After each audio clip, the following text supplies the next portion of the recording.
Hawkins estimated that only 18% of the global population operates at the higher levels of consciousness, power, while about 82% operate at the lower levels, force, seen as hate, anxiety, blame, shame, etc., which are simply lower expressions of the 64 gate.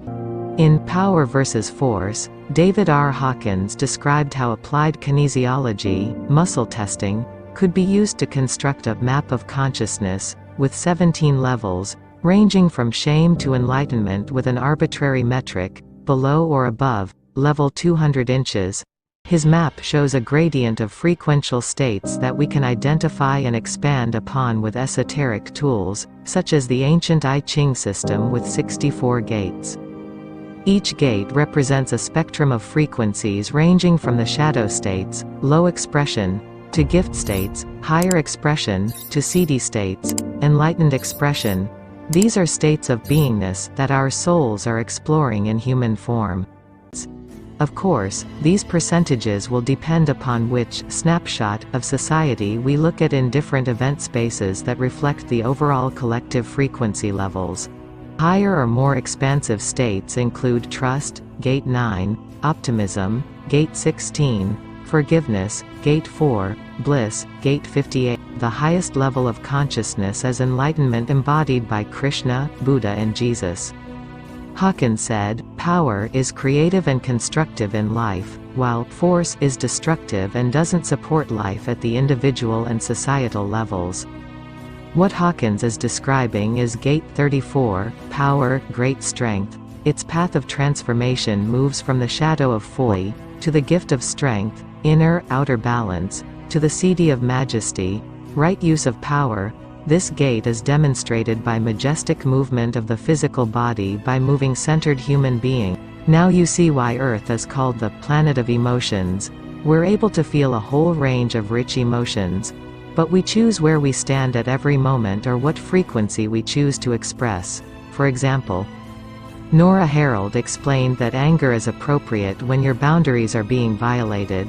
It allows you to say no, but you don't have to wallow in the lower vibrations. When you're done feeling angry, ready to move on, maybe you can see the humor in the situation. Or go to joy before saying yes again, so you won't resent your yes. Watch out for people who try and engage you in their low frequency states, like shame, guilt, or fear. Don't go there. Hold your own joyful or peaceful state and send a transmission to them. Then watch your power in action. They'll either leave or feel better. How does co-creation work? Kennedy explained that we are shifting how we create things from the external to internal awareness, which works like this. Your job in co-creation is to become aware of the frequency you're radiating or pulsing out. The universe's job is to respond to you by creating the form, which it can do in infinite ways and reflect it back to you. But to receive the form, you need to stay at the frequency where your request was made.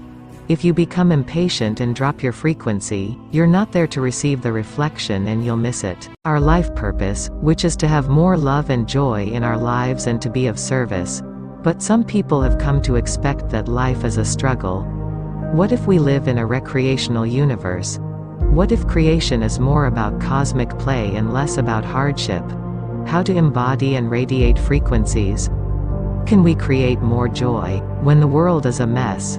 Madeleine Albright, a former U.S. Secretary of State, said, "To put it mildly, the world is a mess." Many people, especially in spiritual circles, would agree with that, and say they don't want to connect with this distorted, messy world. They want to find a way out or go home. But the reason we're here right now is to experience, learn and evolve from everything we encounter, the good, bad and the ugly. Learning is experience. Everything else is just information. Albert Einstein. We get so wrapped up in being the actor in our own play, that we forget it's just a play, albeit one that gives us a profound sense of what different frequencies are like. The distortions in our 3D world are an overlay or a filter that we created to play in duality, according to Wendy Kennedy, The Great Human Potential. We are told that it's not real, it's an illusion, and that we're connecting with other people's illusions, not with our own divine selves.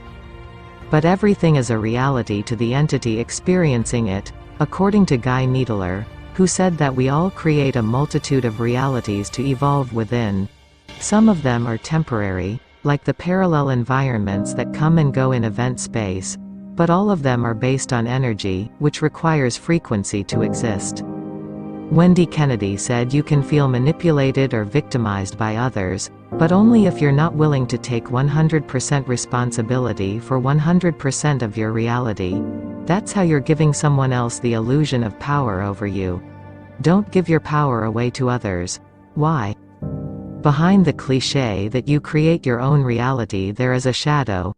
If you don't create your own reality, it will be created for you. That means you need to be in the driver's seat of life to choose which frequencies you wish to experience and in what context. Example: family, friends, boss, co-workers, community, world.